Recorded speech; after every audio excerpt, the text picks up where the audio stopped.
Hello everyone. Today in ninth class we are starting our second chapter, second part, the shehnai of Bismillah Khan. Before you read, पढ़ने से पहले कुछ बातें हैं जो हम देखते हैं. Do you know these people? What instruments do they play? क्या आप जानते हैं नीचे जो पिक्चर्स दी गई हैं, नीचे तस्वीरें दी गई हैं, इनमें जो भी व्यक्ति हैं उनको और वो जो भी वाद्य यंत्र बजा रहे हैं उन्हें जानते हैं? Think of the shehnai and the first thing you will probably imagine is a wedding or a similar occasion or function. शहनाई के बारे में सोचिए और पहली चीज़ जो आपके दिमाग में आएगी वो आएगी शादी या फिर ऐसा ही कोई अवसर या त्यौहार जब उसके ऊपर शहनाई बजाई जाती है, कोई पवित्र धार्मिक या फिर शुभ कार्य. The next would probably be उस्ताद बिस्मिल्लाह खान. और शहनाई के बाद जो अगली तस्वीर आपके दिमाग में आएगी वो शायद या फिर पक्के तौर पे उस्ताद बिस्मिल्लाह खान की ही आएगी. The shehnai Maestro playing this instrument. और वो जो तस्वीर होगी उस्ताद बिस्मिल्लाह खान की उस वाद्य यंत्र शहनाई को बजाते हुए की. Emperor Aurangzeb banned the playing of a musical instrument called pungi in the royal residence for it had a shrill unpleasant sound. जो बादशाह औरंगजेब थे उन्होंने शाही दरबार के अंदर पुंगी या फिर बीन को बजाए जाने पर प्रतिबंध लगा दिया था क्योंकि इसकी जो आवाज़ थी बहुत ज़्यादा तीखी थी, कानों को बहुत ज़्यादा परेशान करती थी. Pungi became the generic name for reeded noise makers. और इसीलिए जो आवाज़ करने वाले या ऐसे बजाने वाले वाद्य यंत्र बजाने वाले लोग थे उनकी पहचान बन गई थी कि जो तीखी आवाज़ करने वाले जो वादक होते हैं पुंगी उनकी पहचान बन गई थी, बीन उनकी पहचान बन गई थी. बहुत फैल गई थी, बहुत विस्तृत हो गई थी. Few had thought that it would one day B revived. कुछ लोग ऐसा भी सोचते थे कि शायद एक दिन इसका दोबारा फिर से जीवित होना तय है या फिर कोई ना कोई इसको पुनर्जीवित कर देगा. अ barber of a family of professional musicians. और एक नाई जो कि प्रोफेशनल जो संगीतज्ञ होते हैं या वादक होते हैं उनके परिवार से था वो. Who had access to the royal palace. और वो जो नाई था वो उसका जो आगमन था वो या फिर उसकी जो पहुंच थी वो शाही महल तक भी थी, मतलब महल में भी जाता था वो. Decided to improve the tonal quality of the pungi. तो उसने ये निर्णय लिया कि वो जो सुर या फिर तान की जो क्षमता है, जो क्वालिटी है बीन की, वो उसे सुधारेगा. He choose a pipe with a natural hollow stem. तो उसने एक प्राकृतिक तौर पर जो खोखली जो एक डंडी होती या सरकंडा होता है उसको लिया. That was longer and broader than the pungi. और वो जो पुंगी या बीन होती है उससे लंबी और उससे चौड़ी होती थी. And made 7 holes on the body of the pipe. और उसने उस पाइप के ऊपर 7 छेद बना दिए. When he played on it. और जब उसने इसे बजाया, closing and opening some of these holes. और इन छेदों के ऊपर उन्होंने उसने उंगलियां रखी या इनको बंद या फिर इनको खोला तो soft and melodious sounds were produced. तो बड़ी ही प्यारी और सुरीली आवाज़ या धुन उसके अंदर से निकली. He played the instrument before royalty. और उसने इस वाद्य यंत्र को शाही दरबार में बजाया. And everyone was impressed. और हर कोई उससे बहुत ज़्यादा प्रभावित हुआ. The instrument so different from the pungi. और ये जो वाद्य यंत्र था वो बीन से बिल्कुल ही अलग था. Had to be given a new name. और इसीलिए इसे एक नया नाम देना ज़रूरी था क्योंकि ये पुंगी या बीन नहीं था. As the story goes. जैसे कि कहानी आगे चलती है, कहानी के थ्रू बताया जाता है. Since it was first played in the Shah's chamber.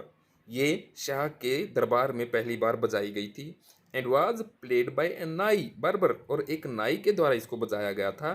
तो the instrument was named the shehnai. तो इसलिए इसका नाम उन दोनों के ऊपर ही शहनाई रखा गया. Second paragraph. The sound of the shehnai began to be considered auspicious. और जो शहनाई की जो आवाज़ है वो शुभ मानी गई है, बहुत ही शुभ माना गया है इसको.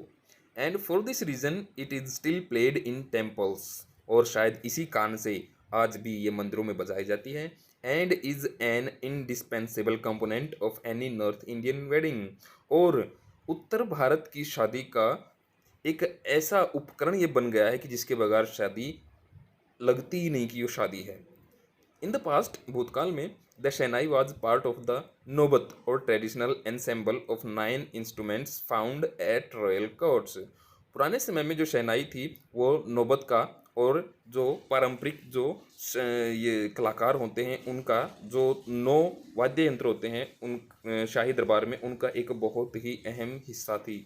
नौबत होता है जो मेहराब या फिर वो जो दरवाज़ा टाइप में बनाया जाता है जिसके अंदर सेंट्री मेहमान करते हैं, उसके ऊपर बैठ के वो जो वाद्य यंत्र बजाते हैं उसे नौबत बोलते हैं, नक्कार खाना बोलते हैं। और उसके ऊपर बैठकर जो वाद्य यंत्र बजाने वाले होते हैं वो वाद्य यंत्र बजाते हैं, और उसमें शहनाई प्रमुख जो उपकरण था या फिर वाद्य यंत्र था। टिल रिसेंटली, और आज भी, it was used only in temples and weddings. ये जो वाद्य यंत्र है वो मंदिरों में और शादियों में अब भी बजाया जाता है। The credit for bringing this instrument onto the classical stage goes to उस्ताद बिस्मिल्लाह खान। और जो सारा श्रेय इस उपकरण को, इस वाद्य यंत्र को, इस शास्त्रीय जो स्टेज है, इस अहम मुकाम तक पहुंचाने का जो श्रेय, पूरा श्रेय जाता है वो उस्ताद बिस्मिल्लाह खान को ही जाता है। उन्होंने ही जो हमारा ये वाद्य यंत्र है शहनाई, इसको इतनी ऊंचाइयों पर पहुंचाया है। एज अ 5 ईयर ओल्ड, 5 साल के बच्चे के रूप में Bismillah Khan played gilli danda near a pond in the ancient state of Dumraon in Bihar. 5 साल की उम्र में बिस्मिल्लाह खान अपने डुमराव, जो कि बिहार में है, उसके प्राचीन जगह पर गिल्ली डंडा खेलते थे। ये प्राचीन जगह है डुमराव बिहार में, वहीं पर एक गिल्ली डंडा खेलते थे एक तालाब के किनारे पर। He would regularly go to the nearby Bihari ji temple to sing the Bhojpuri चैत्ता।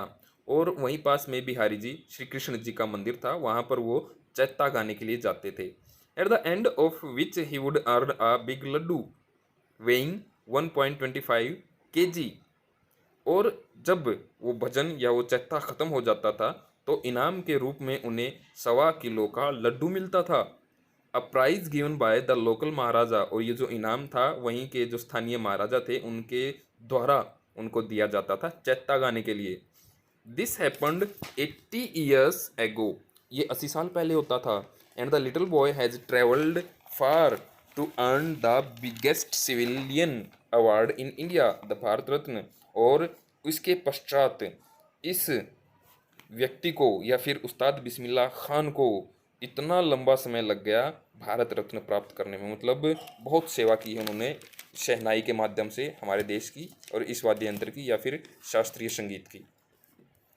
Born on 21 मार्च 1916, 21 मार्च 1916 को जन्मे Bismillah Khan belongs to a well known family of musicians.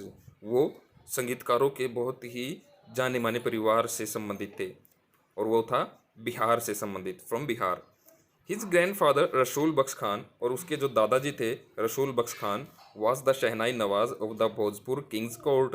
वो भोजपुर महाराजा के दरबार के शाही शहनाई वादक थे।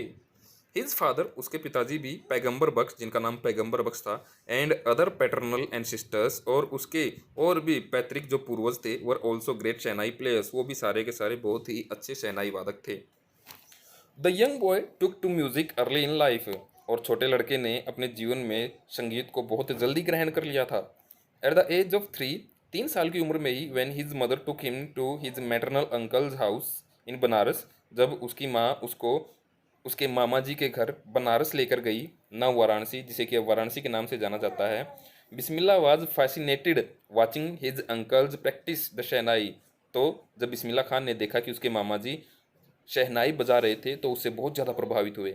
सोन Bismillah started accompanying his uncle Ali Bakhsh. और जल्दी ही बिस्मिल्लाह खान अपने मामा जी के साथ ही शहनाई वादन के लिए जाने लगे, जिनका नाम था अली बख्श। और वो जाते थे to the Vishnu temple of Banaras where Bakhsh was employed to play the shehnai. और उसके जो मामा जी थे अली बख्श, वो वहीं बनारस के विष्णु मंदिर के अंदर शहनाई वादक के रूप में कार्यरत थे। Ali Bakhsh would play the shehnai and Bismillah would sit captivated for hours on end. और अली बख्श वहाँ पर शहनाई बजाते थे विष्णु मंदिर के अंदर, और बिस्मिल्लाह खान वहाँ पर बिल्कुल एक टक उनको सुनते रहते थे, घंटों तक उनको देखते रहते थे। स्लोली, धीरे धीरे, he started getting lessons in playing the instrument. उन्होंने भी इस वाद्य यंत्र को बजाने का पाठ जो लेना शुरू कर दिया, अपने मामा जी से सीखना शुरू कर दिया। And would sit practising throughout the day. और पूरा दिन वो इसकी कसरत या अभ्यास करते रहते। For years to come the temple of Balaji and Mangala Maiya and the banks of the Ganga became the young apprentice favourite haunts. और समय के साथ ही वहाँ पर जो मंदिर थे, बालाजी मंदिर, मंगला मैया का मंदिर या फिर गंगा का किनारा हो, ये उस जो प्रशिक्षु था या फिर नौसिखिए के रूप में बिस्मिल्लाह खान शहनाई का जो अभ्यास कर रहे थे, ये उसकी सबसे ज़्यादा प्रमुख ऐसी जगह बन गई थी जहाँ बैठकर वो इसका अभ्यास करते थे। Where he could practise in solitude, और वहाँ एकांत में बैठकर वो शहनाई वादन का अभ्यास करते रहते थे।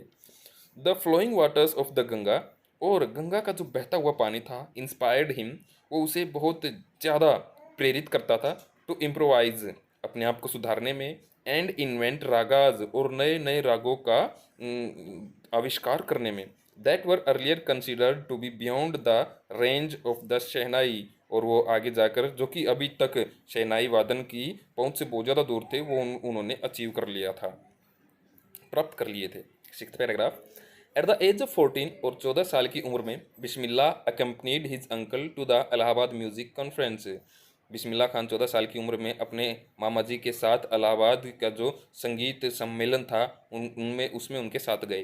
At the end of his recital, और अपने वादन के पश्चात, Ustad Fayaz Khan patted the young boy's back and said, और उस्ताद फयाज खान ने उस जवान लड़के की पीठ के ऊपर थपथपाया और बिस्मिल्लाह खान को कहा, work hard and you shall make it, मेहनत करो और तुम अपना लक्ष्य जरूर हासिल कर लोगे।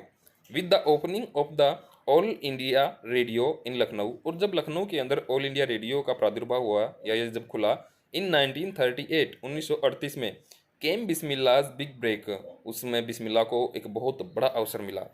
ही soon became an often heard shehnai player on radio, और रेडियो के ऊपर अक्सर उनको सुना जाने लगा, बहुत बार उनको सुना जाने लगा, और इस प्रकार से उनको एक बहुत बिग ब्रेक मिला था रेडियो के ऊपर, क्योंकि उस समय रेडियो बहुत ज़्यादा प्रचलित था और लोग उसको बहुत बैठ कर सुनते थे। तो इस प्रकार से आज के लिए इतना ही। इस वीडियो के साथ मैं आज के जो डिफ़िकल्ट वर्ड मीनिंग है उसकी इमेज भी साथ में शेयर करूँगा, और वो आपको लिखने हैं और आपको लर्न भी करने हैं। Thank you.